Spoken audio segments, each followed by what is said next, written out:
Yango lokolo zali président ya Union africaine tango yo koloba makambo yo Afrika mobimba ekozwa pa. Donc départ ekosalema. Ye papa Simon Kimbangu asimi gachette yondo zali cartouche.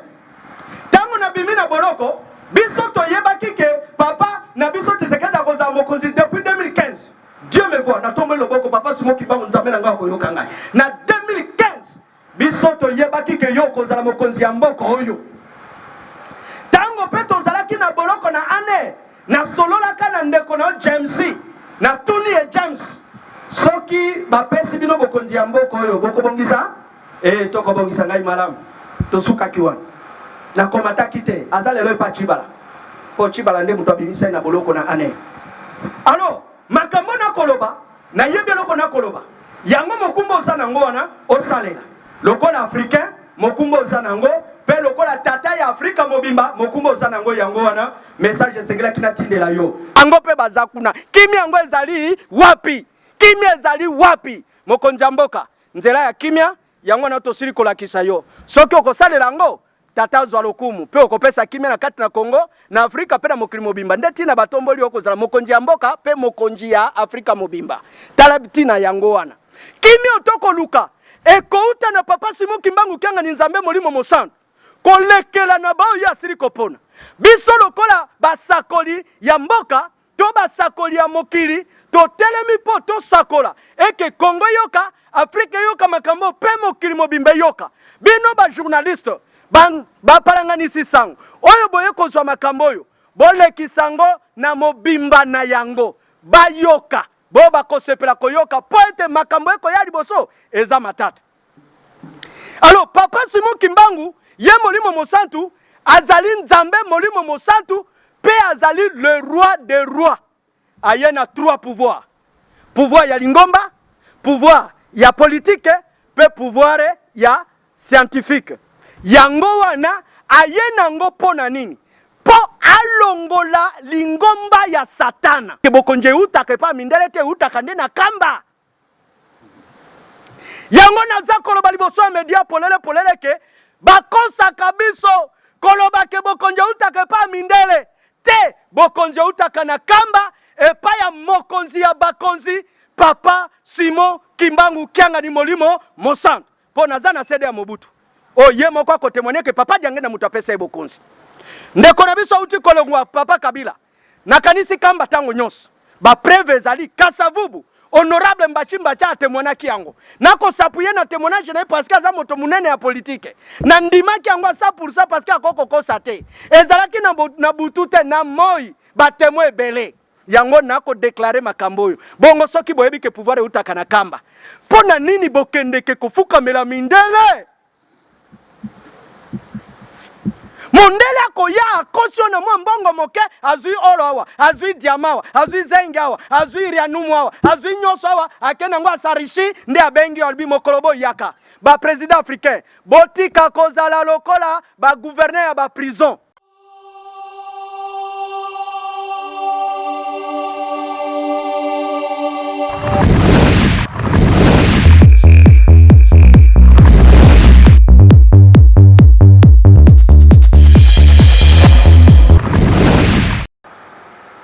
Révérend pasteur Georges Mololo Lokundo, moi Nangai, Molonga Nangai, maman Sylvie Taboté, Mololo. Biso, tout précisément,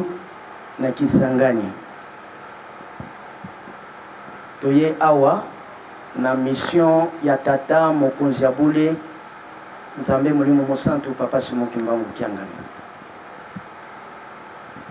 Tozalaka bakimbangiste te. Nazalaki na église de réveil, ngai na maman. Nazali apôtre fondateur et représentant légal de l'église de ministère du temps de la grande moisson EMTGM. Nakati ya mosala oyo biso tozalaki kosala Église kimbangiste to considéraka ngote yo yebi kasi ngai na molongani na ngai tozalaki na considération ata ata mukete koloba même kaza musali na nzambe. Alors na koumelaka kosala musala na nzambe parce que zali vocation oyo tobengami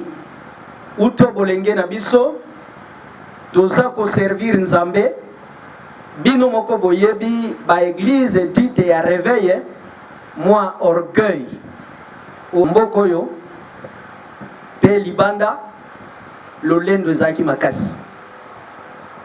naza meme na ba CD ba video oyo biso tozalaki koteya koloba mabe pona lingomba ya tata molimo mosantu lelo kofinga kochola considération ata ya muke ezalaki te pona bandeko na biso to pona lingomba oyo parce que boyebi malamu pa ebele bosalia boza bato église de réveil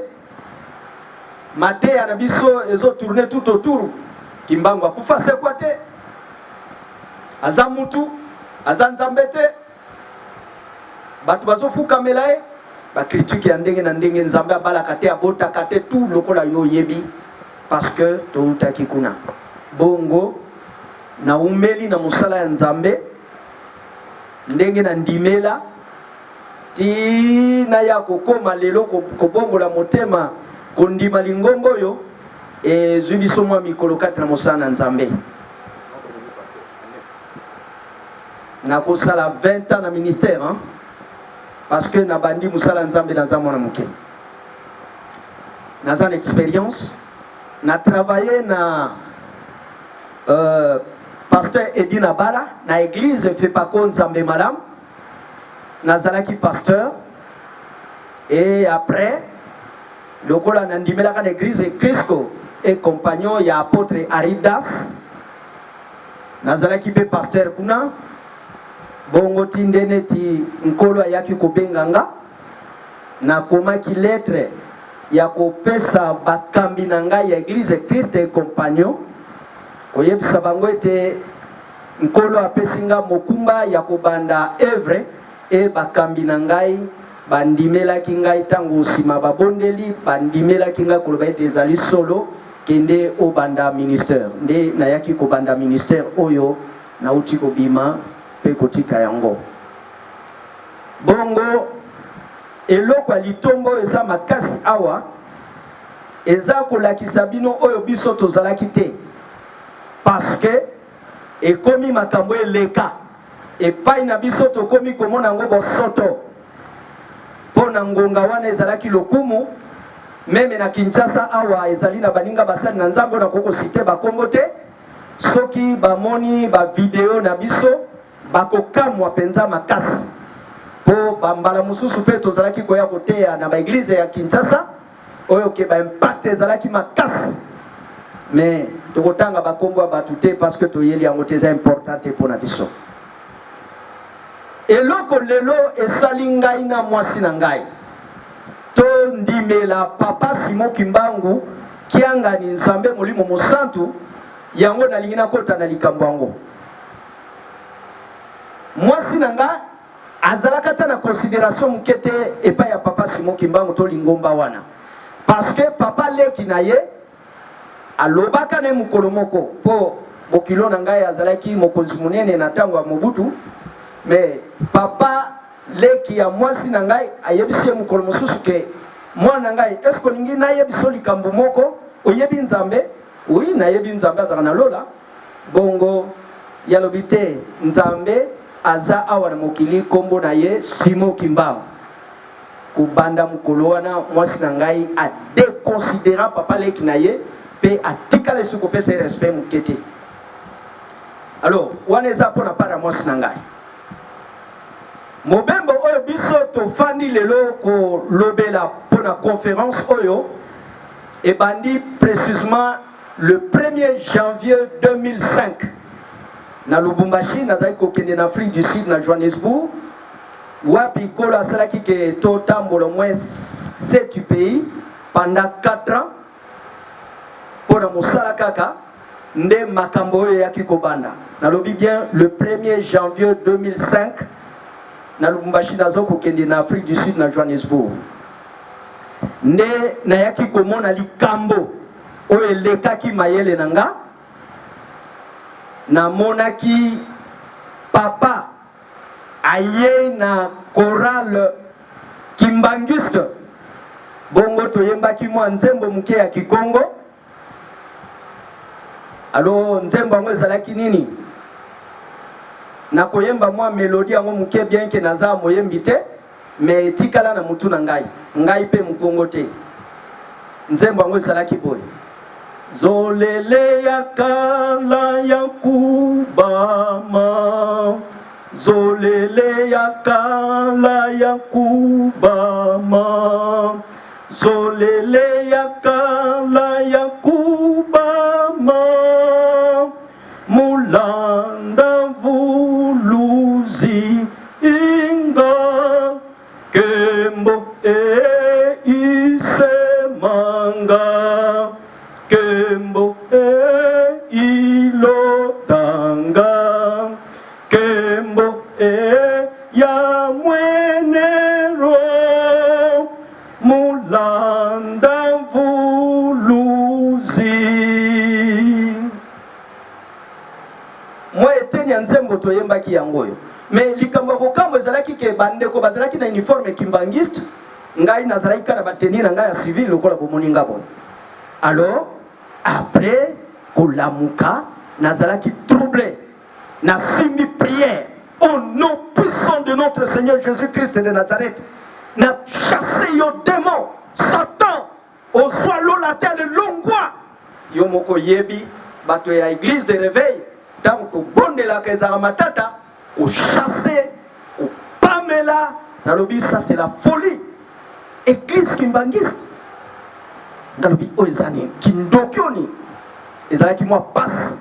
et na kati ya ndoto. Mais nakoloba ndoto po dimension bala mususu spirituelle ekeseni nalobi dans le monde spirituel, parce que toza na monde mibale, le monde physique et le monde spirituel. Bato baza na capacité ya kotika nzoto yo kokota na monde spirituel pona kokende kozua makambo ya molimo koyana ngo na mokili oyo baza mingi te. Alors boyende likambo ezalaki e bayebisaki ngai kende na église kimbangiste setala na Lubumbashi, na kende namona bato ya kimbangu po ba expliquer ngai nzembo lingi koloba nini. Nalobi na ko kende te na za kimbangiste te, mais makamni no nazomona nazolota ubiezani. Alors lolendo wana e motindo yo ngai na yaki kokoma na église kimbangiste Lubumbashi na yebaka te. Etangu na koma kikuna mbala moko na zwaki molimo na inspirante mbomi ba lepe recommandation ezali ezwaki ke nakota tisiko bakanga papa Simon Kimbango oya sala 30 ans na prison nakota aloba nanga likambo e nakota ka pioni parce que ezali na prison na hôpital Sendwe na kota kiwana après na fukamaki mwa likambo lobaki eza secret ya motema nanga. Alors après ça eloko mususu yaki ko kamsanga makasi mikolo elandi na kanisi lokola na prier na jeûner ba esprit empire wana ya kimbangu ekoko landanga lisusu te na yaki ko kamwa boy na moni papa Diangenda Coutima. Je l'ai vu makambo na koloba naza témoin oculaire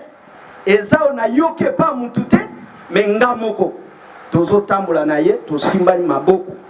misapi na ye ekoti na misapi nanga to simbami tozo kende to komi quelque part nalobi ah papa tozo tambola na yo o pamboli na ngati alobi ya solo wana tango tozo tambola na yeba kitekeza papa Diangenda pona nzoto bwe na yebi ete. Alors na fukami tango na fukami abandi ko bondela na Kikongo tango azo bondela na Kikongo mais loko na reteni ngai naza koloba mfumwa longo makambu ebongwami mfumwa longo makambo ebongwami. Et après tango silisi prière natala au moins na 50 mètres na moni papa qui solokele lokelo Charles oyo ngai na yebite géant azalaki lokola ndeko na ngai oyo afandi liboso ingénieur Charles atelemi na 50 mètres ngai na landie na pesi loboko to bandi ko simba na lobi papa qui solokele papa qui solokele papa qui solokele alors pas na ngai zaki folie parce que eloko aboye na monaki yango keza ba esprit ya cimetière ba démon nde baza kolanda ngai tango na lamuki ezalaki problème. Alors balingami ko banda mukolo wana ya le 1er janvier 2005 tindeneti na tamboli 7 pays kimia ezalaki lisusu te na makambo ebele oyo ngai na moni. Alors soki na lobi na loba kaka expérience oyo ngai na biki na papa Simon Kimbangu eleki mingi ta mususu journée lelo na koloba kaka pona expérience na moni makambu ebele oyo ekoleka mayele ya bana bato talaka ke apôtre fondateur représentant légal na église na ngai nazalaki na ba ministre provincial comme excellence Barthélemy Mayonga Bareka Nomba kufa vice ministre na Bazuli azai mwana na ngai église nazana ba professeur université ba directeur à fonds social de la République ba konzindenge na ndenge ba député provinciaux nazala na bango ebele na kati l'église ba konzi même na aner partout tozalaki vraiment na dimension oyo kola tombola kibiso po tozalaki na makambo tokokai kosanango mais kotala nyonso wana kolobake mutu oyo Kimbangu moto ya bakongo toyokaka sango makambo nini koyebisanga papa Simon Kimbangu Kiangani aye koyebisanga koloba ete yende aza nzambe oyo atambolaki na Abrahama na Isaka pe na Jacob. Alors pona ko retenir makambo ezalaki passe expérience mususu nga na biki na tuniye yo olobike yo papa Simon Kimbangu ya 21 yo kaka wana papa Diangenda yo kaka wana papa Simon Kimbangu Kiangani. Est-ce que koki ko démontrer nga noir sur blanc que réellement et ça bongo alobi talanga malam a telemi nazo tala ngai mulolo lokundo Georges témoin oculaire namoni ami koti mi bimisi namoni papa Diangenda pembeni naye ami koti silisu kati na ye ami bimisi namoni papa Simon Kimbangu ya 21 o ya liputa batelemi alobi omoni nalobi oui namoni alobi talanga lisusu nazotala azongi atikali moko papa Simon Kimbangu Kiangani nzambe molimo mosa nalobi oui namoni comment nalingi on lakisa ngai bibliquement que eloko yo salia wa eza na Bible wana toko décortiquer yango tango tokoloba makambo na biso awa et eloko amibale na tuna kie outa wapi yo nzambe molimo mosantu tata na yo nan alobi je fus néant dans le néant je suis revenu à moi-même j'ai produit la puissance le pouvoir et la force ah nasuka lobi na mikelanga moko ozomona ke biloko yo kolandana na mayela mokili ezoleka déjà ba raisonnement ya mutu omikela yo moko oui comment bon ngai na posaki ba question ebele alors na ba expérience on a moni eleki ebele na cité quelques expériences pe asuka ki wanate alors bi pour comprendre makambo yo esengeli na réparer cerveau na yo la réparation du cerveau ou réparer cerveau nanga abi oui cerveau na yo ezali endommagé nalobi cerveau ezali alobi cerveau ezali centre primaire ya régulation ya activité corporelle recevant et interprétant les impulsions sensorielles et transmettant l'information aux muscles et aux organes du corps et tandis que cerveau na moelle pineal et travaille conjointement avec l'intelligence. Et Ayeko explique l'intelligence est le centre de traitement de l'information de l'homme. Et ça, na musala, yako collecter, yako interpréter, yako traiter, yako extraire, pe yako ko extrait, pe ko émettre. Et yaki enseignement mobimba ezo moins na 13 chapitres. Alors, nde ayebi singa lobi, omoni ba congolais, omoni ba africain, baza malade. Okomona moto licencié, gradué, diplômé, mais tous sont malades. Et maladie wana ne pesa na kati ya cerveau na yo, pe na kati ya intelligence na yo. Yango zomona ke moto akozala docteur 1, licenciant,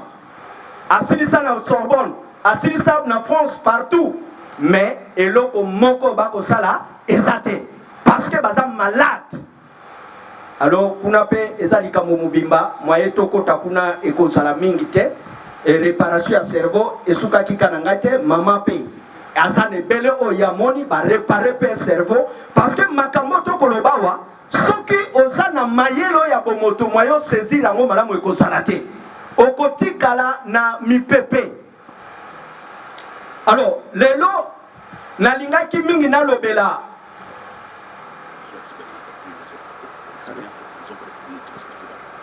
alors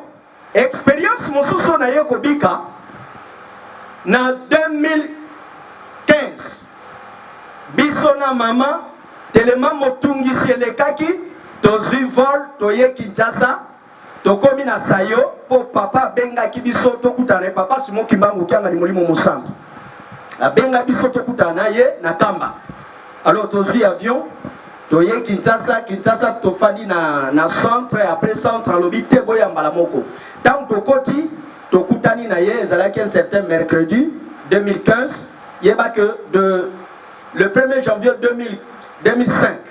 toye kondima likambo na 2015 au mois de mars c'est que mbula zomi sima ya mbula zomi nde toye kondima tobenga baninga mosubo bazana ba Italie bo bazana ba États-Unis bo bazana ba Singapour ba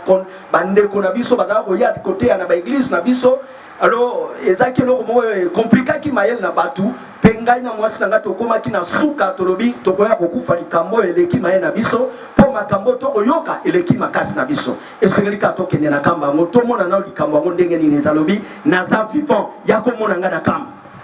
2015 toke na kamba tosalaki 3 jours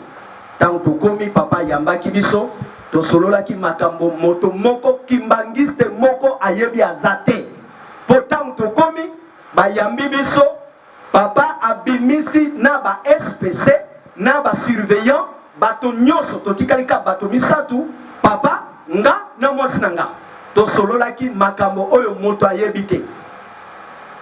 na kokota kuna te. Mais deuxième jour yemoko asimbinga loboko na kanisa kolanda ngai na bilili oyo asimbi loboko alobi révérend pasteur. Et troisième jour asimbinga lobi tokosala kaka oyo toyokani. Alors ngai na mama apesi biso jeep na ye e akotika biso et toyaki kozonga tofandaki na centre d'accueil au moins 2 mois et demi na mama et ayaki kotinda biso quelque part. Sima ya kotinda biso ayibisinga lobi esengeli okende Kisangani okende kosakola makambo oyo ngai na sololi na yo po na peso mokumba ya kosakola kombo na ngai mokili mobimba epai ya bakonzi mabota makota pe batu ndenge na ndenge oyebisa bango ke ngai Simon Kimbangu Kyangani nzambe molimo mosantu oyo atambolaki na Abraham na Isaac na Jacob. Alors tant na komi na Kisangani baninga o bayebinga babandi kokamwa apôtre mulolo moto ya nguya puissance ba miracle ezana musala te aya kote ya biso Simon Kimbangu ezalaki problème na vila Kisangani e na teyaki mais baninga na ngai bamonaki nga mutu aliboma nga na mwasi na tokomi bato aliboma comment mulolo akoko ko changer makambo. Alors na 2016 papa Simon Kimbangu ayeko ebisanga lobi nalingi na peso mission okende Kinshasa po bokonzi ya Kabila Kabange esili esengeli okende Kinshasa okende koyebisa ke pouvoir na yo esili bakokanga yo kosala boloko kaso kokufa te. Oh, mission ni makasi po etango na sisi mission ya Kisangani mbala mo nazwaki vol na ye Kinshasa. Papa Simon Kimbangu kyanga ni yeyo nzambe mulimo musantu aza boso mona esi manangai awa mokonzi na biso alobi nanga po Kabila alongwa na bokonzi kende na marché ya Ngandu na Kimbaseki otelema wana na 12 juste okoloba likambo ngo okoloba nini okoloba kake tango ya kotelemisa bokonzi ya Papa Simon Kimbangu kyanga ni nzambe mulimo musantu ekoki bokonzi ya Kabila Kabange esili etango koloba bongo monde tie koyoka pe le même jour bokonzi ya Kabila ekosila. Mais lokola moto na mayele soki otali rapport nini ezali entre marché ya Ngandu oyo ozoteya na micro te na maloba kaka pe mutu along mokili mobimba bayoka pe mutu alongwa mokonzi na kanisi mbala mosusu okoki kondima te. Alors ngai na mama lokola to ndimaki deja mokumba tolobi to kokende kosala yango papa lobi lambe ya mobile no alia po ba okanga ya kosala boloko esengeli azwa ba document na nyonso akokende ezalaki le 7 juin 2017 na 12 juste na wenze ya Ngandu. Alors tango na silisi kolia to yambani na mama na ebisi nazo kende boloko me bana batela bango papa lobi kokenda ka place ya kozala te ata yoki ndenge nini kokenda te soko okay mystique okobebisa makambo nyonso. Alors ngai nazwi bible na ngai nazwi mikanda na ngai ya lingomba na ya leta na ke na marché ya Ngandu na ebi deja ke naza mokanga na telemaka wana na tei na lobi tango ya kotelemisa bokonzi ya Papa Simon Kimbangu kyanga ni nzambe mulimo musantu ekoki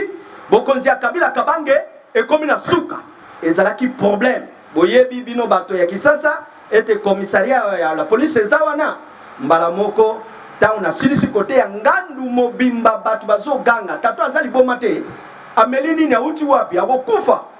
na kanisi ba journaliste musu ba interprétant ndenge bakoki koloba. Alors ezalaki ndenge wana tango police yaki na chaki maboko na ngai parce que na yebaki ke ba okanga ngai ndenge ayebisaki nga. Alors basalaki nga interview na répondre exactement on a lobaki parce que loko ko changer zalité. Alors ba memi ngai na mabanga ekokaki te babengi général Célestin Kanyama balobi mutu moko aza moye zata lobi botinda ekotoyo tango na komi wana pa na ye ezalaki problème kobetama na kati ya boloko nazalaki nakutaki lieutenant Roger Iyomo bakangaki ye na Célestin Kanyama azalaki na boloko aza policier et mutu asambisaki nga ezalaki colonel Lukins asambisi nga ekokaki te alobi makambo eza niveau na biso te bomema pa Kalef na kanisi na ane ngai na Jekoko honorable Jekoko mukolo akotaki na cellule na biso cellule 3 ngai na Jekoko matela moko na kanisi ya kolanda biloko oyo po eza bongo et tonyokwamaki on a passé au moins 18 mois na boloko passe torture ya kosakana te tozalaki na ba David Mukeba oya IDPS tozalaki na bato ebele ba carbone tozalaki na bato ebele. Alors na passé 18 mois na boloko ti lokola e papa ibisaki ngai ke bako bimisa yo tango nyonso soki bako sambisa ngai na lobi bokonzi na Kabila esili ozesu mokonzi te tokoboma yo ngabi oui naza d'accord mais bokokoboma ngai te parce que natindami nani atindi yo na lobi Papa Simon Kimbangu kyanga ni nzambe molimo mosantu pesa biso coordonner ngabi na zaka numéro na ete biso neto kutana kana molimo pour chaque jour bayaka kuzwanga na molimo tozokende kosala makambo e makambo wana nde sengli na yango na mokili biso na bino tozali na loba yango polele wana eza expérience oyo ngai na lekaki na boloko pendant 18 mois et tango na uti na ane mama ngonga wana papa bimisaki bango atindi bango na mwanda mboka pe bayebi te ye na bana na ngai nyonso e bana na nga batikali koyeba te ke na sala prison baye koyeba ke na sali prison tango na bayeba kite mama zo bisa bango ka papa za na ba prière po bana baza traumatisé te talakaka et puis maman ndenge atikalaki expérience natikaka ememe na 100 francs congolais na ndako te. Mais papa apesa kaka ka téléphone. Alobi nyonso eza na téléphone. Oyo kozana ngo besoin. Papa tiangenda yebisi o nyonso kozana ngo besoin na téléphone. Na ye kokuta bango a très bonne santé, mama zana o ya biki ba miracle ya ba finance ya kolobate. Boende biso tozo vivre. Wana ezaki mo expérience na côté ya politique o biso toleki. Et tango toyeko bima na boloko kala mingi te bino moko bomoni événement uti koleka Kabila zesu mokonzi te ndenge oyo mokonzi abuli alobaki. Mais lelo nalingi na kota na teme na biso munene oyo ya pesinga. Teme apesa ki yango le site na sanza ezalaki apesa ki ngai teme oyo ezalaki le 6 sanza mibale 2021 oyo alobi na ngabo okobenga bapanzi sango ya Kisasa Mobimba po ete olekisa message oyo eza message makasi oyo esengeli eleka batu bayoka po ekosalema bongo ekoleka le 8 mars nalobi iyo papa e mokili yango tozalaka kuna po comprendre il faut tomema yo kuna po mbala mosusu ko comprendre te nde ntango toye na mokili oyo na teme ye moko nde apesaki teme yango ezali Afrika ndimela papa Simon Kimbangu kiangani nzambe molimo mosantu po ete olongwa na bombo ya satana pe na minyoko oyo mindele baza konyoko na yo teme apesaki yango wana bongo na teme oyo na kolobela 3 sous-points. Point ya liboso na kolobela pona Afrika. Point ya mibale na kolobela papa Simon Kimbangu kiangani nzambe molimo mosantu pe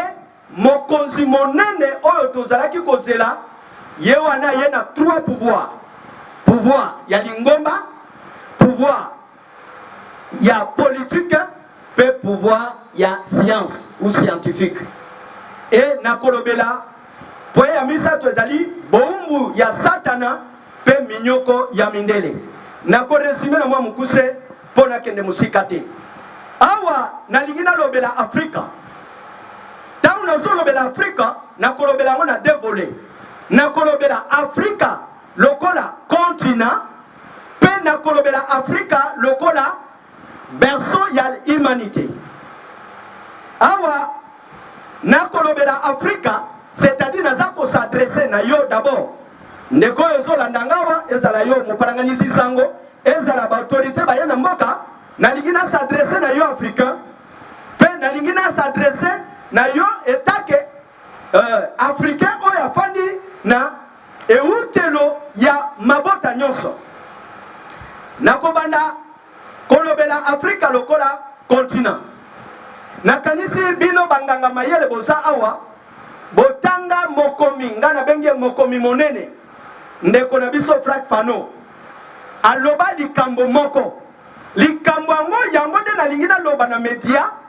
po esengeli événement ngo esalema awa na mboko biso tonyati mabele bongo ndeko yo nganga monene Frank Fano alobaka likambo moko meme na tango ya fe Mobutu asalaki citation nango alobaki boy Afrika ezali l'Afrique elle est à la forme Afrika ezali na lolenge ya monduki oyo babengi revolver kasi gâchette nango ezali nde awa na Zaïre à l'époque lelo toza na Congo nganga monene oyo ya mayele alobaki likambo oyo ngai tango na yeko kota na likambo oyo papa Simon Kimbangu apesi ngai teme ya Afrika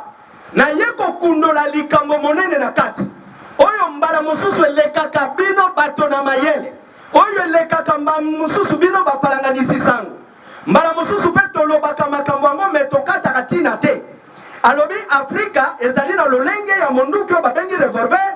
kasi gâchette nango ezali awa na Congo. Alors nayaki komituna nani nde asimbi gâchette oyo soki gâchette eza na Congo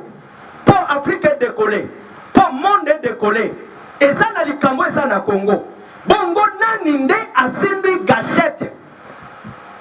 Motuna mibale. Nani nde aza cartouche. Parce que ceux qui m'ont dit qu'ils allaient, Adam Mobeti a koki kobeta pamba te ceux qui lisent ces anakatité. Nani nde aza lisasi. Oyo ko exploser pour que ne sa l'action. Alors, na suka ki wanate, na luka ki na kota sur le plan spirituel. Parce que on est à la science. Malamususu, na molimo bakolo babi, makambo ya science wana. Na luka ki na balanisa. Makambo ya molimo na makambo ya nzoto. Yango pona ko benda mayele na biso mamuke, Mama Sylvie Tabote molonga nangai, akamatela na biso mokanda ya Esaïe chapitre 19 verset 1er à 25. Nakosenga yo olanda penda na bosiki siki makambo eza na kati po yango nde ko salake onyokwama ndengo zo nyokwama. Yango nde zo salake mboko yo ezala ndengo ezali lelo. Toko pesa foti na bakonzi na bato na mokili metolanda nano mwa likambo like oyo ezali na kati ya mokanda oyo. Peut-être yo sambelaka te, peut-être oza te bolimbisanga, mais landa nonu peut-être kosunga yo parce que Bible ezape moko mokanda oyo etangami na mokili mobimba koleka ba mikanda mususu. Mama Sylvie Tabote molonga ni nangai meka kotangira biso.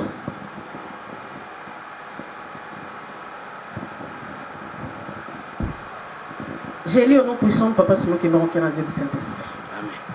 L'Éternel montre un nuage rapide. Il vit en Égypte. Les faux dieux de l'Égypte tremblent devant lui et les Égyptiens perdent courage.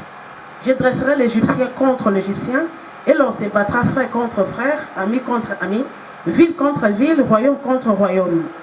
L'Égypte y perdra l'esprit et j'anéantirai ses projets.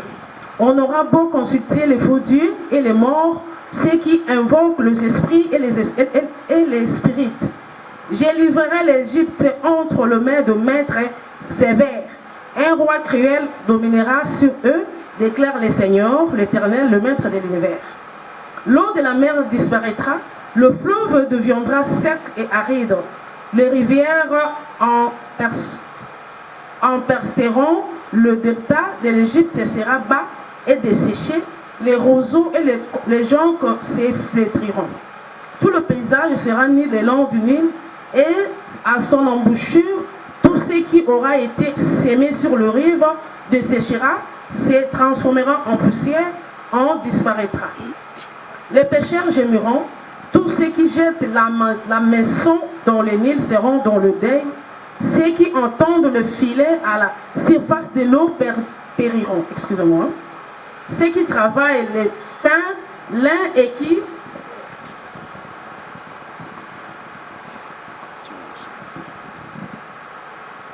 « 19, joie 19, to kita. Bandandi, joie 19, kita 19.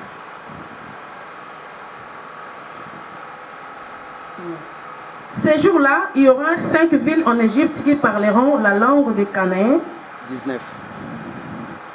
Ces jours-là, il y aura un autel consacré à l'Éternel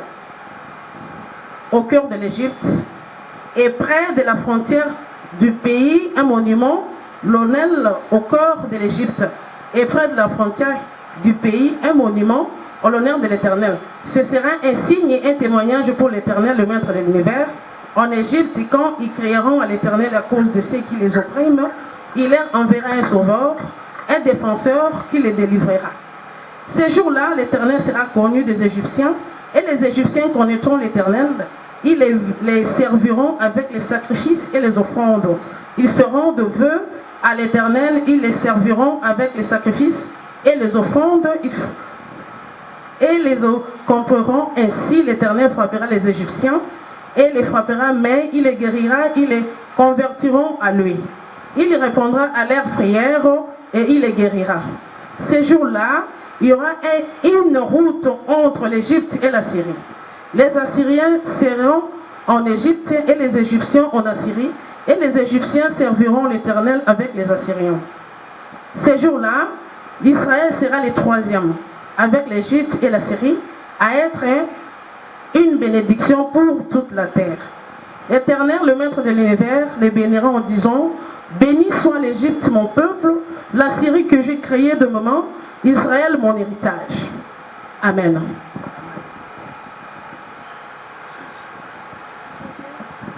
Nakanisi litangi ezalaki molai mais nakolimbola ngo na mamukuse. Soki totali situation to makambo ekoleka na kati na continent na biso Afrika ezali makambo ya passe pe ya bololo makasi. Mais africain ye moko aza koyeba te aza nani. Nalobi naza kobalanisa makanisi ya moto na mayele oyo to nganga mayele oyo na liloba na Nzambe. Liloba na Nzambe lobi na kati na Esaïe chapitre 19 verset 1er à 25 lobi boy. Nzambe amataki likolo na mwa lipata ayembangu awa na Egypte. Na Bible tang baza kolobela Egypte baza kolobela Afrika mobimba. Tang baza kolobela Éthiopie baza kolobela Afrika mobimba. C'est-à-dire ezali eteni ya mabele oyo loposo moindo efandi. Donc okota kuna mingi mingi te po ngonga na biso eza muke. Alors lokola bazolobela Egypte balobi ete Nzambe amati likolo na lipata ayembangu na Egypte. Pe tango akomi na Egypte makambo ebandi alobi akobundisa bandeko na bandeko, c'est-à-dire africain na africain bakobunda, congolais na congolais bakobunda. Tala makambo eza na kati na Biblia. Mais ici ko simbinga makasi pona balanisa makanisi ya mokomi monene oyo Frank Fanon na liloba na Esaïe ezali na verset 19 oyo Bible lobi na katikati na mokili ya Afrika ekozala na etumbelo ya Nzambe pe na bandelo na ye monument oyo ekozala na pona lokumu na Nzambe. Bongo Nzambe akobenisa mokili, akobenisa mabota misa alobi akobenisa bongo abenisi Afrika bato na ye. Na umeli kozala pasteur na ba réveil tote yaka ke Afrika nde kuna isika satana fanda Nzambe azaka na Afrika te. Mais awa Bible lobi Nzambe akobenisa koloba ete na pamboli Afrika bato nanga mon peuple toza peuple na Nzambe. Bongo lokola hotel ya Nzambe zali kati na mokili na Afrika na kati na Biblia mobimba kobanda Genèse tina Apocalypse ezaka na deux endroits seleli Nzambe abotama. Endroit ya liboso ezalaki na Israël kolanda na Esaïe chapitre 7 verset 14 okita et endroit ya mibale eza na RD Congo. Comment? Le même prophète Esaïe oyo asakolaki boye ya Messie na Israël kaka yo wana Esaïe ayeko sakola boye ya Messie noir awa na Congo na Afrique. Yango soki tozwi cœur kozwa carte politique ya mboka na biso to ya continent na biso tokoya kokuta ke Congo eza na centre eza na cœur ya Afrique, c'est-à-dire prophétiquement par là Esaïe abengaki mboka oyo motema ya mokili mobimba. C'est que yo congolais ofandaka na motema na yo nde kosala ke Afrique epema. C'est que yo congolais nde ozosala ke Afrika est respiré. Yo congolais nde ozosala ke monde est respiré. Yo congolais nde ozosala ke bato ba respiré parce que motema ezeloko basakanaka nango te. Po makila wana nde lekanaka po ekenda na misisa tona biteni nyonso ya nzoto. Mais yo moko motema omiyebi valeur na yo te. Balobi na katikati na yo Nzambe akofanda. Soki tomoni hotel Yesu na Israël azalaki hotel, azalaki sacrifice, ye moko azalaki sacrificateur. Mais awa na biso Nzambe atindeli pe biso moto. Moto ango babengi moto Nzambe. Azali 100% moto et 100% molimo mosantu. Ye papa Simon Kimbangu Kiangan. Nzambe na biso. Alors, tango na tangi biloko yo na ye ko comprendre ayaki na 1921 na kombo ya nani ya Vulus ya Fumukimbangu oyo yozoloba ye wana Yesusu na 18 na kombo ya papa Diangenda ye wana lisusu aye na kombo ya papa Simo Kimbangu Kiangani hotel ya Nzambe eza na moko oyo moyembi moko ya mokili alobi amonaki arche ya Nzambe eza ko circuler na mokili me baluka ba déposer we simba kite tie yaki ko kitana Congo révélation na bato bayebi yango bayembaka pe badoration na congolais ye moko soloba Nzambe aza na Congo siko Nzambe yango nde nani alors yango na linaki koloba ete Afrika yo congolais likambo eza kati na yo na ye ko comprendre que Franck Fanon amonaki ete na kati na Congo bonduki ezali bongo monduki oyo poelela esengeli moto akosimba gachette nango moto asimbi gachette ezali papa Simon Kimbangu Kiangani Nzambe molimo mosantu siko nani cartouche bachasser po abeta monduki atalaka d'abord nyama nino nalingi nabeta yango monduki ezali nzoku ezali mboloko ezali nkoyi eza nyama nini bongo yepe lokola moto na mayele akokalkule lisasi na ta oyo tozoloba actuellement moto yaza lisasi ezali ndio président na biso Félix Antoine Tshisekedi yondo ozali cartouche oyo esengeli Simon Kimbangu atsalela mais yango naza ko adresser message oyo epai na yo mokonzi ya mboka po na yokaki yo na ba déclaration na yo olobi boye nandimi kokufa po kimia ezonga na este ya Congo yango ngai na kotinda mana molimo mosantu papa Simon Kimbangu Kiangani naza ko adresser message epai na yo po na yebi ke lokola na bengi RTNC ezali mbala moko eyamba oyo ya bokonchi ekokomela yo siko ozali bongo yonde oyo bongisami po ete ozala lisasi oyo ekodéclenche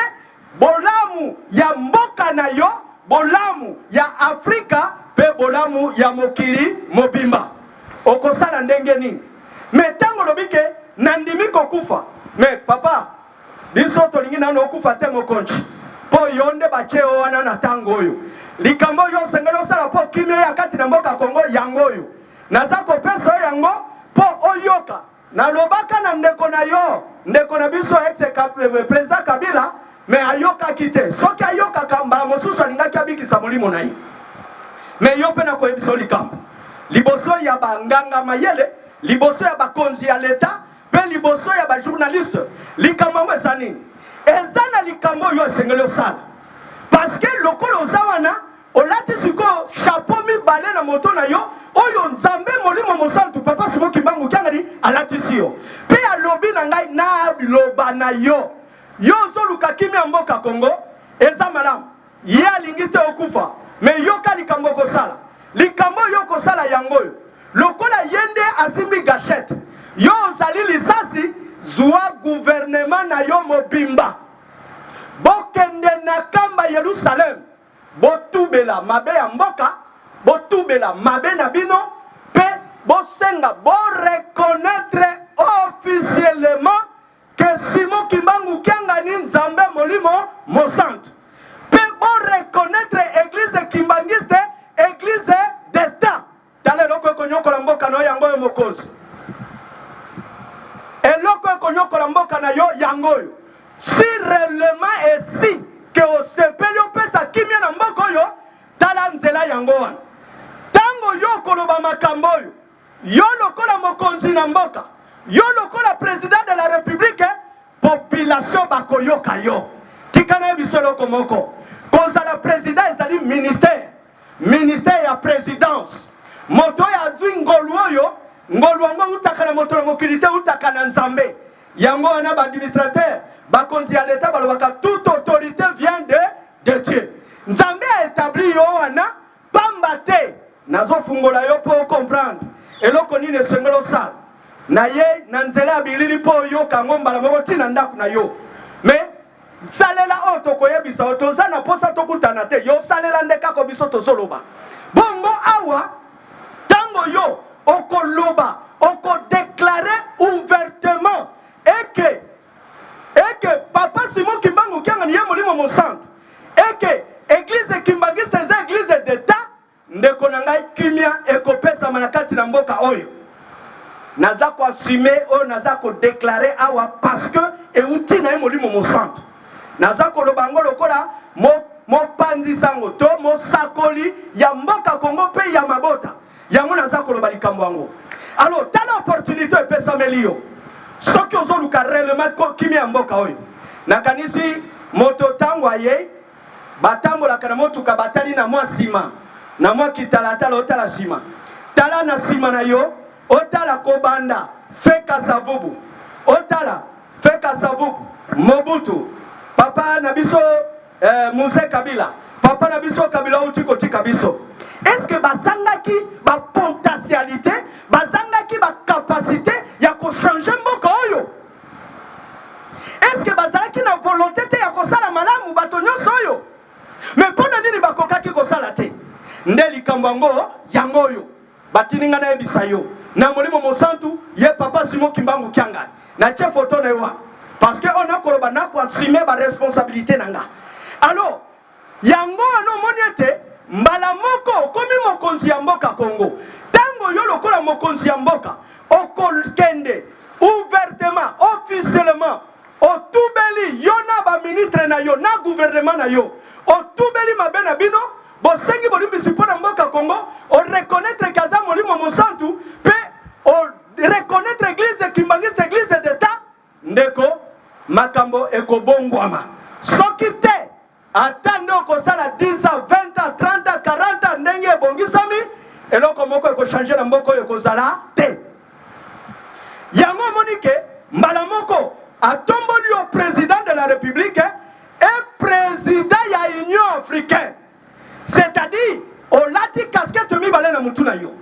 pona nini po okoka mokumbo ya pesi na yo kokoma na yo mokonzi ya Union na mboka na biso yube Union africaine ezali azarte ezande opportunité occasion ba pesio occasion ngwezani na kanisi awa lokolo komi mokonzi ya eta ya donc ba eta nyonso ya Afrika elingi kolobake okomi président ya ba président nyonso ya mboka ya Afrika tango yo koloba makambo polele mbala moko eloko yango ekokota na Afrika ekolongwa na Congo ekozwa Afrika ekolongwa ekozwa mokili mobimba pe mboka mobimba ekozwa kimia oyo ezali message oyo na pesi yango po yo tata na biso mokonzi ya ekolo oyeba responsabilité oza nango kondimana kokufa te po oza na mokumba ifo sala mokumba yango ezali ya kokufa na STT ezali nde ya kosenga bolimbisi koreconnaître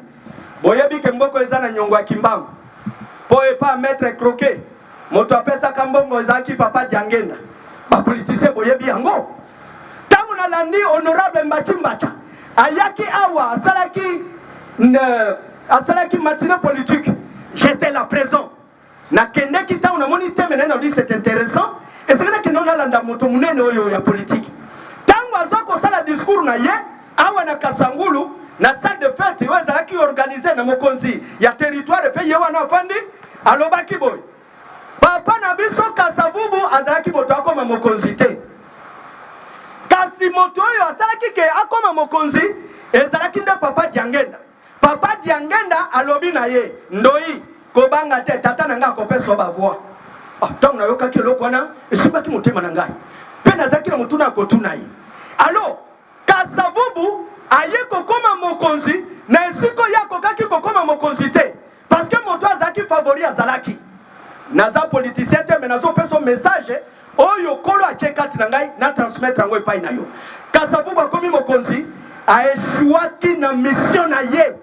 mission yango epesa melio lelo osala yango po mboka no ezwa kimia osala yango po ndima kotika mboka no nesengo osala yango po ete otika la monument na kati na mboka oyo na yebite soko kokoka kosala yango to kokoka te wana ezali problème no po biso tozali bato toko yula kelelo po yoyoka soki okosalela kola zwa lokumu soki po kosalela te kola zwa lokumu ndeko na biso papa Kasavubu oyo batindaki asala ya kokaki kosala yango te honorable Mbachimbata nalingaki na tuna motuna na tombola kakutu loboko na ingana tuna ebo motuna po aloba kibo eke papa na biso Kasavu bazaki na mission mibale, mission spirituelle na mission politique. Sikoyo ndenge asaki commentaire pour na papa na biso ngana lingaki kotuna motuna ke est-ce que papa na biso alongaka mission to aishuaki, mais malheureusement bapesa ngai nini te. Alors yango na lobi otala moi sima otala bandeko bo baleki nous pas basali eloko te parce que tango koti na bokonzi eloko aliboso fo kotala bato baleki basala nini basala te eloko nini esaki ke basala yango te pona nini mboka ezokende malamu te pona nini mboka eza na kimia te ofandi orefreshi oluki na banda wapi na simba wapi pona sukisa wapi yango lokolo ozali président ya Union africaine tango yo koloba makambo yo Afrika mobimba ekozwa pa donc de pa ekosalema ye papa Simon Kimbangu asimi gachette yondo zali cartouche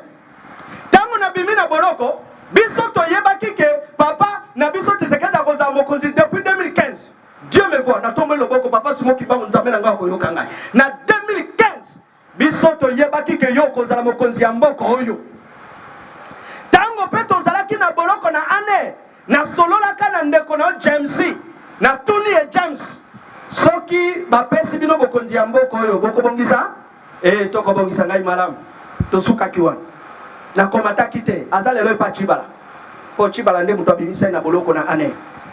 Alors makambo na koloba na yebi eloko na koloba yango mokumba oza nango wana osalela lokola africain mokumba oza nango pe lokola tata ya Afrika mobimba mokumba oza nango yango wana message esengela kina tindela yo kimia oza kolukeza sika mosusu te ezali na kamba epa ya papa Simon Kimbangu kanga nzambe molimo mosantu soki yo kei omikitisi yo pe gouvernement no mobimba botubeli bo reconnaître officiellement kaza molimo mosantu pe bo reconnaître église kimbangiste po église d'état ne yango wana ndeko na ngai okomona ete makambo nyonso kosala ekokenda malamu pe kitu wana okoumela kati na yango nalingi nalobela Afrika lokola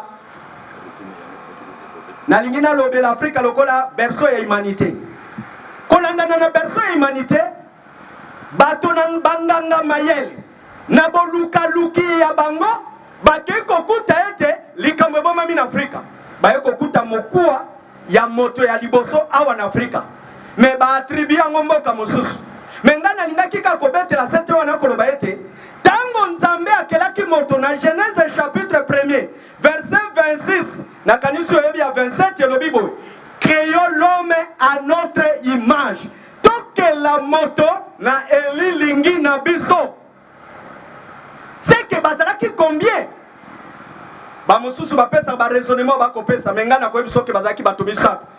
moto ya liboso ezalaki papa kisolokelo nzambe tata moto mibale papa jarungana kyangani yenkolo Yesu oyaki na tango na bayuda moto misato ezalaki papa jangenda kutima molimo mosantu bango nde bakelaki moto awa nde siko na okota na ba révélation o bapesa kinga tango bakeli moto bakelaki moto esika mosusu te na Afrika na mboka Congo na territoire ya Mbanza Ngungu na secteur ya Ntimati na mboka Kamba la Nouvelle Jérusalem province ya Congo Central. Congo Central ozana likamune no fandi nango omiyebite biso to uti musika poto ya to la kiso likambo eza na makolo na yo me ozo yebate to ye awa to zana mission munene oyo ya kolakisa yo oyeba et to za n'importe qui te yo mwana ya Bakongo oza n'importe qui te olala kana nzambe olia kana nzambe ofanda kana nzambe sola kana nzambe me yo moko pe onyati nzambe ngona makwa longwa kuna za moto akoko balate. Alors tant que Afrika lokola berceau humanité moto ya liboso asalema kana mboka Kamba Yerusalem ya sika papa kisolokele asala kinzoto toza nango papa jalungana kyangani kolo Yesu Kristo achema kilana mai papa jangenda kutima apesi molimo mosantu ache molimo kati nde to bengi omoto tala na balanisi mayele ya banganga mayele na o ya liloba na nzambe na kati ya mokanda jeunesse kolakisa yo ete Afrika po ebonga po mokili mobimba ebonga ezo dépendre na yo Congo tant que Congolais ososoli nano mokeli na yo te tant que yo Congolais ososoli no papa Simon Kimbangu kyanga ni nzambe molimo mosantu te pasi na yo ekosila te pona preuve ozana bato mayele boni banganga mayele boni ozana bango ba professeur boni université ozana bango ba docteur boso tangi na poto bokomi pe bato minene boso sali nini depuis koko na biso atika boato na kafi tokatisaka nango ebale yo na mayele okei kotanga na Sorbonne otangi soki wapi otangi na université munene oso bakisi mbunini obakisi eloko nini eloko nini osi obakisi ozomona ke mayele ya bomoto oyo tokokende kozwa na klasi ekosunga biso te yango mpo Afrika ebonga tala nano bino banganga mayele lokola bofandi awa na bino bajournaliste okoyoka soki na bandi kotuna awa naza licencié en droit licencié en français licencié en anglais wapi mbu licencié na Kikongo bino bajournaliste azei wapi omoni okwa nakoloba na lingala nazei moto pamba vitala olialoba na falase akoloba kande na lingala siko natuni yo ba valeur culturelle na yo eza wapi bomoto na yo teki yango tala nano ndenge ozali licencié ya lingala kwa azei wapi ya Kikongo aza wapi bino bato mayele ba journaliste licencié na Chiluba aza wapi licencié na Swahili ozomona ke bolobi botangi bozotanga pe français malamu boyebi pe culture malamu mais bokoti kati na aveuglement yango toza kolobela bino polele ke po Afrique décoller esengeli yo congolais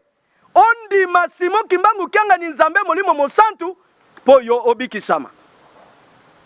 yango yo koloba ke Simon Kimbangu akomi Nzambe mukolo nini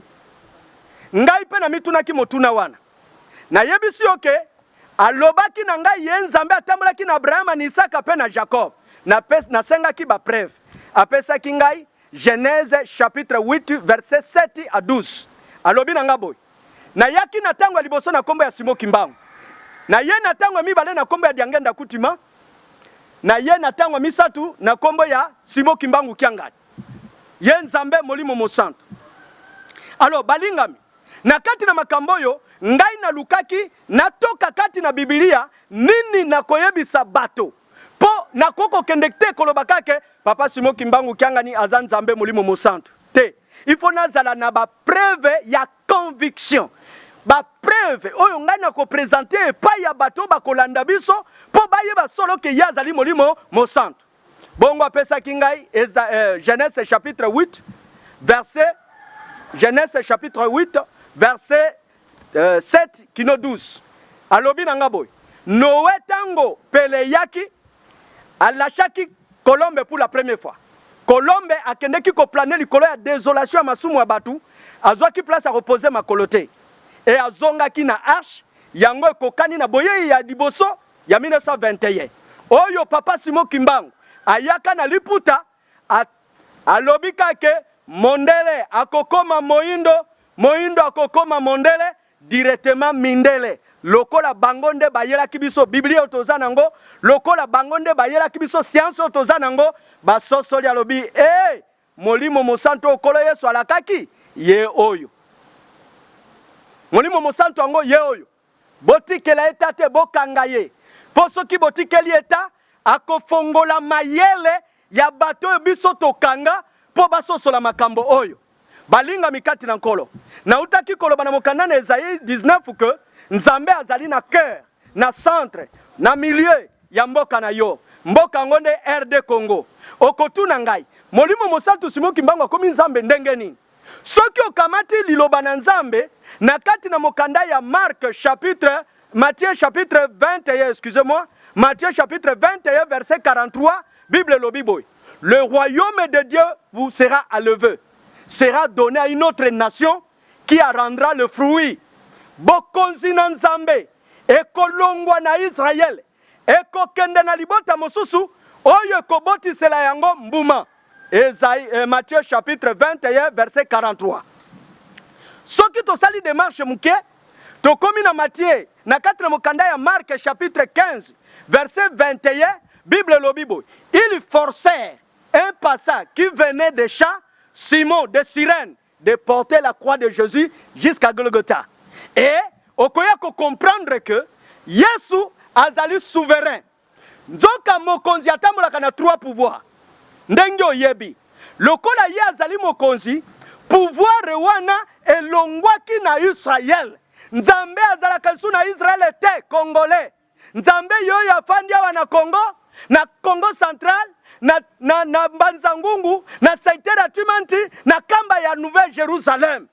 Et lokola ye Yesu, nde Nzambe oyo ndimeli yo moto areve lokola ngai pe ndenge nazalaki, na ndenge tozalaki oyebi. Lokola Yesu nde Nzambe, alobi ke bokonzi elongu na Israël. Bokonzi yango ekofanda lisusu. Eko fanda te parce que yaza souverain. Azali a édité et a promulgué. Tango a promulgué ezokota na misala kaka tango ba signer likambo yango. E bokonzi elongwaki na Israël. Esengele kende na libota mosusu bakobotisela yango mbuma. Libota nini yango bokonzi ekokende? Bible za koloba na mokanda marque que Yesu akutani na moto moko Simon de Cyrène na nzela. Ba forcer amema croix. Autaki na zamba ndenge Bible zoloba. Na kolemba na ye ba forcer amema ekulusu. Na komema ekulusu, la croix de Jésus c'était qu'un acte authentique. Si la croix kolandanana Ephésiens chapitre 2 verset 5 kokita na ekulusu élévation ezalaki na ekulusu na humiliation ezalaki. Et lokola bokonzi ezesu na Israël était et sengelaki Yesu a indiqué sika bokonzi ekei. Bokonzi yango ekei wapi? Eyei na Afrika. Parce que kulusu ya Yesu ezalaki mokanda ya nomination oyo bapesaki yango na yo africain. Atando yoki boy epa no ezokota te. Mbala mosusu zoloba tikele kanango kaka aloba ka to sisa to kenda. Eza mabete me lobi oko comprendre makambo to zoloba lelo keza ya motuya. Bokonzi ye wapi? Na Cyrène. Cyrène eza wapi? Na Afrique. Simon de Cyrène. Le Cyranite bien sûr. Azaki moto moindo. E bokonzi ye na kati ya Afrika. Bongo awa na Isaïe chapitre 19 et yeko soso lisabiso malamuke bokonzi yango na Afrika mobimba nano te et yende awa na Congo kolandana na Isaïe chapitre 19 verset 19 à 25 penzambe a soso lisi alobi apamboli yo africain okomi moto na ye okomi peuple na ye. Oh na tango akala peuple de Dieu zakika Israël biso toza ba olivier sauvage. Mais lelo to komi peuple ya Nzambe ndenge nini? Parce que Esaïe asi asakolaki makambo yo bambuleleka. Amonaki makambo yo eke bokonzi ya Nzambe ekoyawa na RD Congo. Mukolo moko nazotala I24 na ke komona na synagogue Yesu ateya na Capernaum nini carte ya Congo ebimi kuna. Bakongole balali bakolera Yesu yo Yesu natali na lobi ye azaliawa. Mais yo ke ikuna po ezali mboka mopaya batala yo na bilili baloba bi auti mboka mopaya. Mais otiki Nzambe wana pasi mo kimbangu kyanga ni Nzambe molimo mosatu okaina no Israël. Mais kamba yango eza 0 mètre awa. Oyo koko kende kozwa solution. Balingami Nzambe azalia na mboka na yo. Alors papa Simon Kimbangu kyanga ni yende molimo mosantu. Awa na tango yaki na 20 ye na kombe ya fumu Kimbangu. Ndenge bobenga kaye ngana ebike yende molimo mosantu aye na kom na 18 na kombe ya papa Diangend yelelo na kombe ya papa Simon Kimbangu kyanga ni Nzambe molimo mosantu. Ndenge nini ayaki kote yanga le mystère de la subdivision de 3 figures différentes du Saint-Esprit papa Simon Kimbangu Kyangani. Le mystère de la subdivision awande mobulu kokota po awande mayela bato ekosila. Donc mabombani ya bokabwani ya bilongi misatu ya bokeseni ya molimo mosantu papa Simon Kimbangu Kyangani. Bamosu babenge vulusi, bamosu babenge prophète, mais alobaki na ngabo ngainde molimo mosantu oyo kolo Yesu atindaki kolanda na Jean chapitre 14 verset 15 à 17. Alobi boy tango molimo mosantu akoya molimo ya solo bayi mokili bakolinga yete. Pona nini? Yesu asali verbe mibale. Verbe voir na verbe connaître. Otangi ozana mapolome. Alobi parce qu'il ne le voit pas et ne le connaît pas. Mais vous bino boko yeba ye po akofanda na bino akolia na bino ye wana papa Simon Kimbangu Kyanga ni Nzambe molimo mosantu mokonzi na biso. Afrika ndimela papa Simon Kimbangu Kyanga ni Nzambe molimo mosantu po ete yobi kisama. Papa Simon Kimbangu Kyanga ni ayeli su kote ya ngai mystère ya le mystère de la Sainte Trinité du Saint-Esprit Simon Kimbangu Kyanga. mystère etiaki mobulu na lola aye ko expliquer nga conflit otozana ngona mokili ndenge uta na lola eutaki na nini eutaki na mystère ya Sainte Trinité ya santu na ye papa Simon Kimbangu Kiangani Satan na lola ayebaka ka papa Kisolokele ayebaka papa Jalungana te ayebaka papa Simon Kimbangu te bongo mukolomoko na lola bafandi alobi nazo kende kosala mokili na ngai kuna na océan primitive océan ya Yambo akepa papa Kisolokele papa na lingina kende nasala bokonzi na ngai kuna na kati na océan na sengi ndingisa opesa ngana kende kosala yango papa Kisolokele alobi na ye po kende osala bokonzi no kuna na mokili kende omona nzambe mwana ekamwisaki ye po mystère wana ayebaka yango te o nalobi ya sibi division ye ayebaka yango te pe ayebaka mystère ya Sainte Trinité ya Saint Esprit Simon Kimbangu Kiangani te bongo tango ayoki alobi papa yozaka na mwana abie naza na mwana ngai kolo Yesu kende komona ye alors Satan azongi ake komona baatu na ye alobi nake pa na mokonzi po tokende tosala royaume na biso kuna na mokili alobi na ngana kende namona mwana na ye bayebisi abi mokonzi alobi tosa kende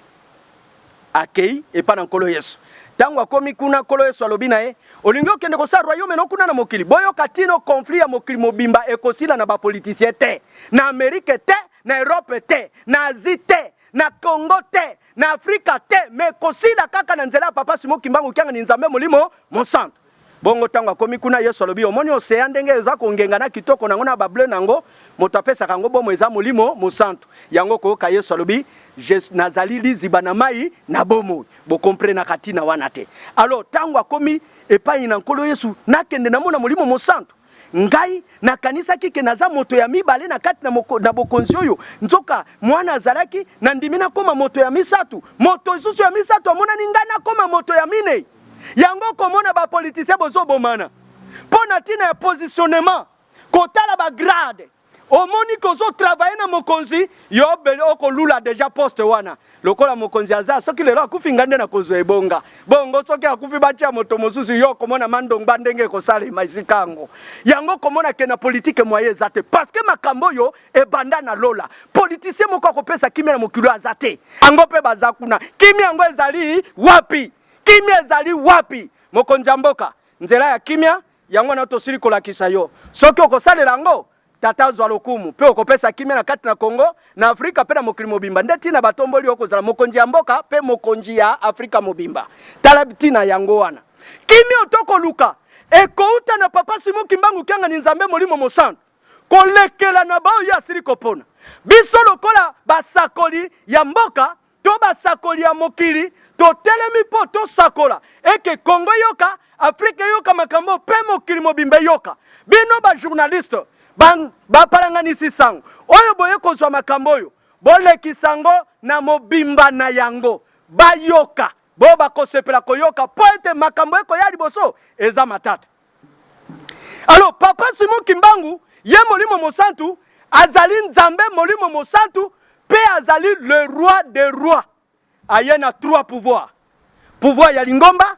pouvoir ya politique pe pouvoir ya scientifique yango wana aye nango pona nini po alongola lingomba ya satana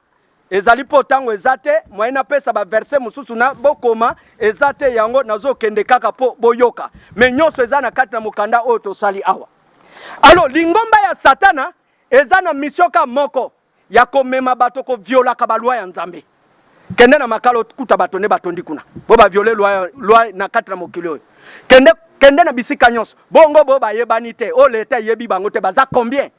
l'église de Satan a pour devoir a pour rôle de violer la loi de Dieu et d'amener aussi le peuple de Dieu de violer la loi du Seigneur nde lingomba ya Satana wana yango tolobike esengeli mokonzi ya mboka a reconnaître église kimbangiste po yango nde eza lingomba oyo ye kolongola lingomba ya Satana po ete lingomba ya nzambe erenye lingomba ya tata Simon Kimbangu Kiangani molimo mosantu eza komema bato na obéissance yango moni mibeko bolingo pe misala pona nini emema bato na obéissance bien que bakimbangiste bazo yoka te bien que bakimbangiste bazo tosa te mais tata molimo mosantu aza kobetela sete mikolo na mikolo tango iso mibeko bolingo misala mais lokola satana assis déjà à bebisa avegla donc à obscurcir mayele ya bato moye ba sekele wana ilongo ezate yango ayebisa kinga boy soki omoni bato baye na église kimbangiste batondi nalobi mibeko bolingo misala bakosalela te po baye na ba virus ya nani ya satan ya désobéissance ya ko violer mibeko na nzambe batondi nango na kati na lingomba mais il faut baleka na réparation ya cerveau ndenge na uti kolobake cerveau ezali centre primaire ya régulation ya activité corporelle nyoso tozomona tozoyoka cerveau est régularisé yango ememi yango wapi na intelligence siko esali mosala nango interpréter et corriger esali makamu nango pe moto aye ko émettre c'est-à-dire pona comme journaliste esengeli ebanda quelque part na mona na yoka na simba soit nini tout ça yango permettre comme na cerveau est même en intelligence est collectée yango et ça nini interpréter siko soki interprétation eza ya mabe oko mettre nini makambo ya mabe yango yoki kolo esalobi c'est de l'abondance de l'intelligence que la bouche parle eza kerote kero basaleli yango lokola ba momoko interchangeable bache cœur bache intelligence pour la lobby boy soyez renouvelés la renouvellement de l'intelligence c'est-à-dire intelligence et motonde ezalaka renouvelé congolais ata osilisa maprome boni ozali na likambo na moto na yo likambo yango ezali nini ba virus oyo eza na moto na yo esengeli ondima koleka na réparation ya cerveau po ete oyo emettre makambo ya malamu yango congolais okomona ebwe mokonzi monene okomona ebwe honorable bitumba makambo ndenge na ndenge makambo pendo bino boko sala bwe penza bato na mayele bakoki kosala yango parce que ba virus eza na mitu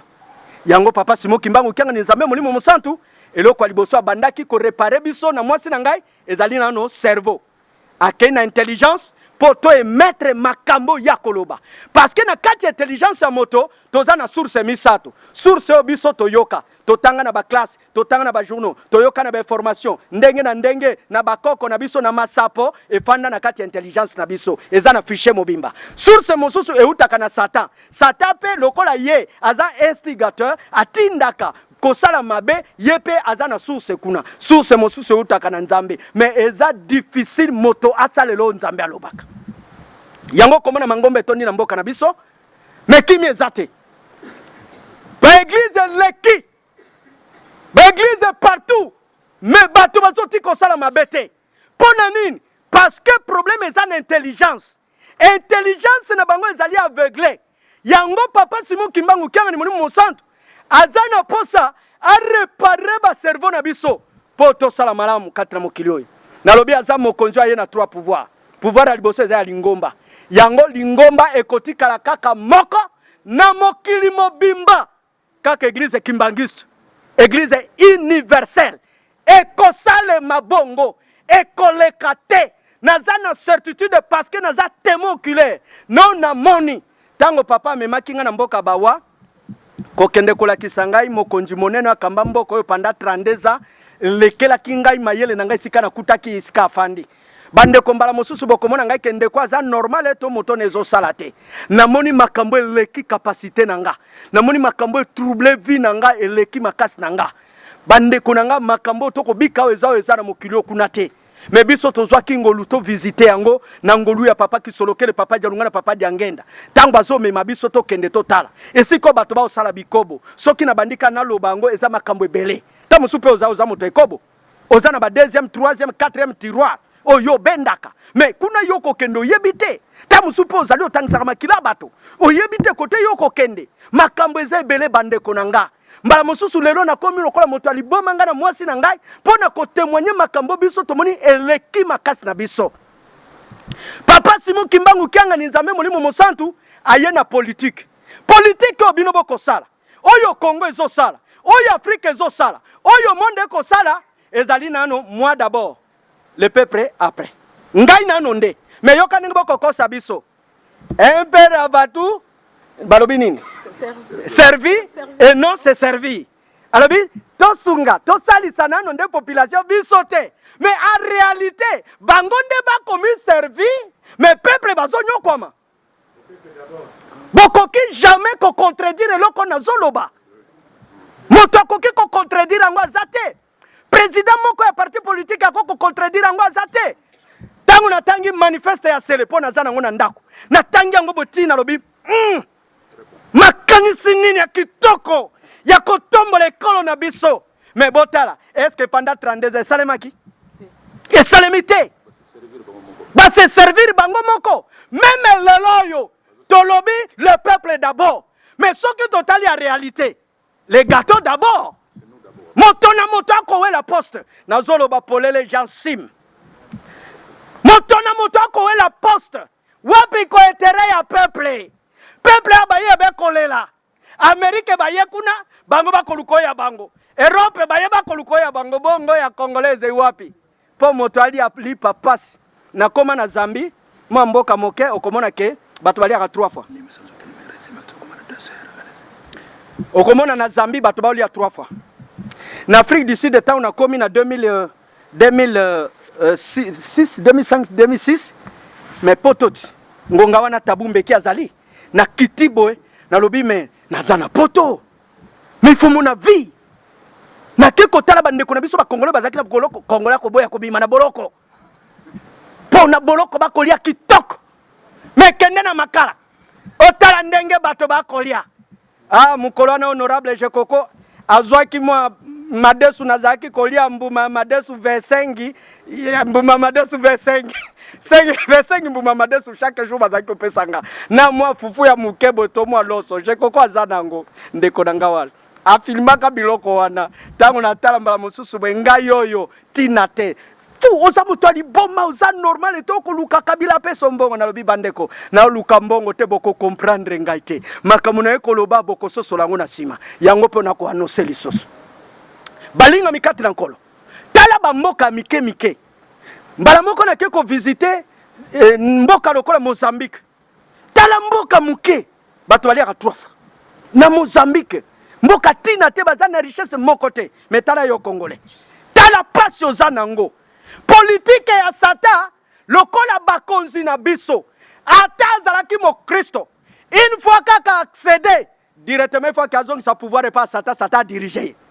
na yebisi bino ke ezali passe soki bato bayebi nzambe te ba diriger mboko ekenda malamu ndeko azalaki malamu akomi ka honorable directement akomi na makamususu pona nini politique ya sata ezali na ndeko komi servir yende d'abord bongo peuple nde na sima balobi le peuple d'abord eza mabete mais ezala slogan te mais ezala mode de vie otoko vivre yango parce que touti na ba discours musu pe ya ndenge wana mais kao eloko moko échanger te depuis tango Mobutu eloko moko échanger te 32 ans to servir na no peuple yango ye wapi misère tozanango passion tozanango ba politicien botika kokosa biso mayele na biso se fungwami toyebi ke boza bato ya lokuta. La politique ce n'est pas la démagogie. La politique c'est l'art de diriger. Eza lokuta te zande koyeba ko tambolisa etonga. Meme na bandako na biso politique ezali. To gère ka bandako ndenge ni. Il y a la politique de la maison. Toyebi ko gérer bandako na biso. Soki na ba ko gérer mama otemba musunda zana ndako na ngate. La gestion des choses.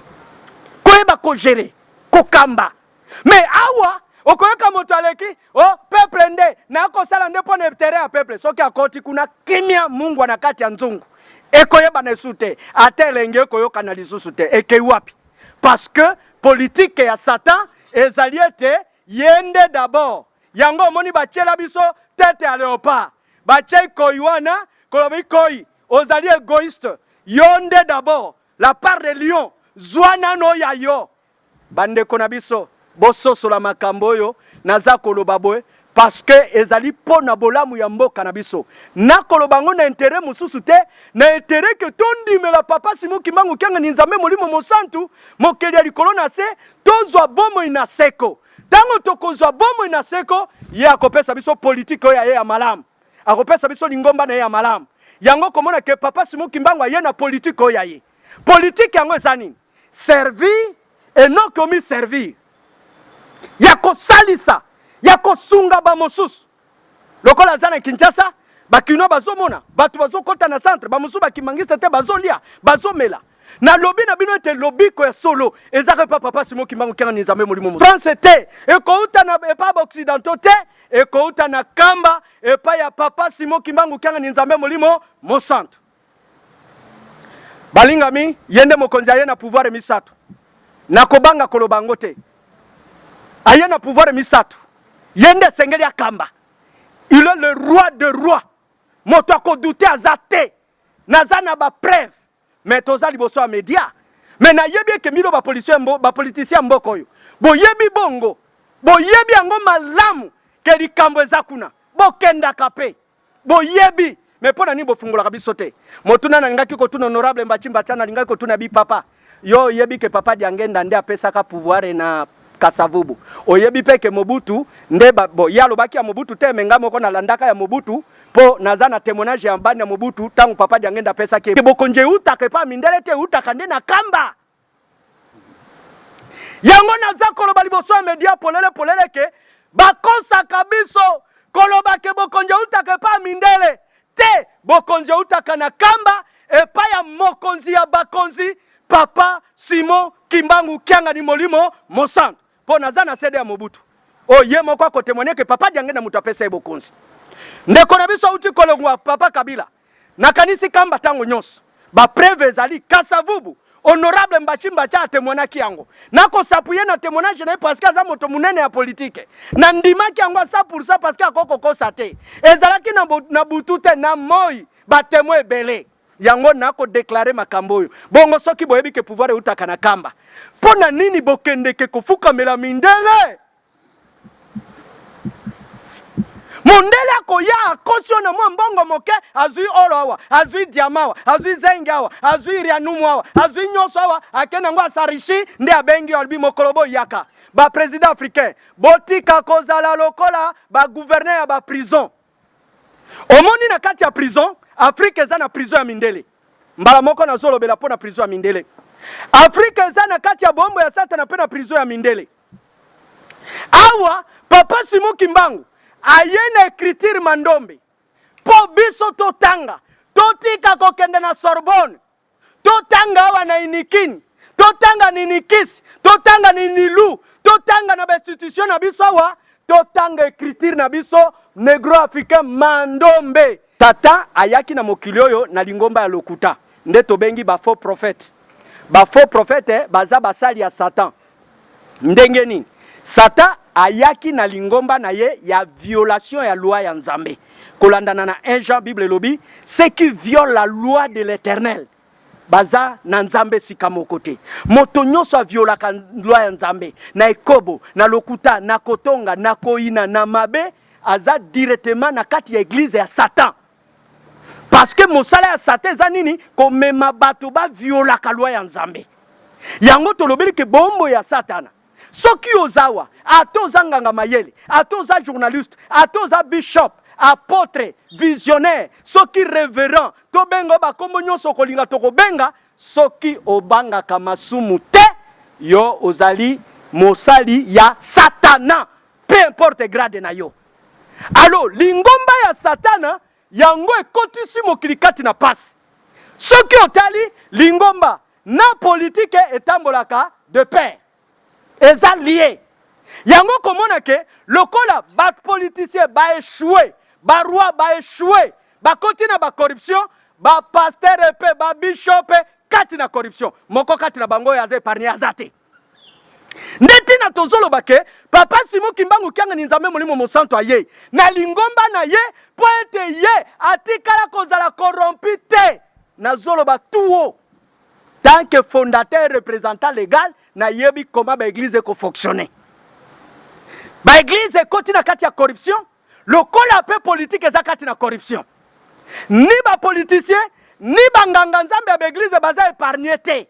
na kati ya corruption yango ana papa Simon Kimbangu Kyanga ni Nzambe molimo Mosantu aye na lingomba na ye aye na politique na ye pe aye na science na ye po alongola biso na kati ya lingomba ya Satana o lingomba ya kotinda biso to violer mibeko na nzambe to zala kati na masumu aye na politique na ye po to longwa na kati ya politique ya sata ya komi servi ke bato banyokwama yo zali malamu aye pe na science na ye po ete kotanga mingi ya bato na mokili epesi bango bolema mukolo moko natalaka chaîne moko boy tata moko merci tata moko na poto abali aboti après liboma ematie kabo ya keba sala ye opération po akoma mwasi elelo bala kisaka na télévision akoma na mwasi ozomona mayele mokindenge memi bato basi bakomi kokende balongola bambuma oya ba mama wa bachi ya bango ba plastique po eko ya kalisusu te tala makambo mibali bakomi kokende bakoma basi bakeipe bakomi mibali tala mayele ya mokilo yango science wana ememi biso na nzela mabe yango papa Simon Kimbangu kyanga nzambe molimo santu amemeli biso lingomba na ye amemeli biso politique na ye pe amemeli biso science na ye alors conclusion na ngai zabo na conclusion na kosala wa naza ko conclure na makambo misato kelelo oyo betami na mpokwa ya lelo le 8 mars 2021 tango ezoleka pona ko benda mayele na yo na makambo misato to avertir yo to bengi banjelu ya tata Simon Kimbangu Kyangani na banjelu ya satana babunda po bokomona bitumba oye ko bunda ya masasi te bo bazwami na kati na sikoyo ko remercier pe ndeko na biso oyazaki modérateur et ko remercier yemoko le roi divin papa Simon Kimbangu Kyangani nzambe molimo mosantu oyo atiaki makoki na ye pona ko organiser conférence oyo merci na kozanga sute ko remercier mama mwasi na ngai longo na libota na ngambo bimba mama Sylvie Tabote bien que tango na biso eza jaloux na yebi ke mukolo moswa kozwa maluba po ye pe azana ba témoignage minene oyo ya moni po soki mwasi andimili kambote atayo mobali otemi okolonga ngo te yango naza ko remercier mwasi na ngai na nyonso oyo andimi to tika nyonso tozaki nango tokaba nyonso tokokaki kozala nango na maboko na biso lelo tokoma lokola bazoba to bato bamona biso lokola maboma po na kotatola sango malamu oyo bongo to suki boye nalingaki to clôturer na moi prière muke avant que modérateur azwa maloba okay. Na komona kisolokelo kelo nzambe tata jalungana Kyangani nkolo Yesu Kristo diangenda kutima mulimo mosantu bino baso kati na papa Simon Kimbangu Kyangani na mokumbo pesi biso lokola basakoli ya mboka Kongo ya bambota ya bakota pe ya bakonzi yango toye koloba po eleka le 8 mars mokili mobimba bayoka yo nzambe na biso tozongisi matondi epai na yo pona milulu nyonso lekisi na yebike boyo babongisama pona liloba oyo bango basili kozwa na kombo ya tata mwana pe molimo santo amen. Amen. Bon, nous applaudissons pour les confrères.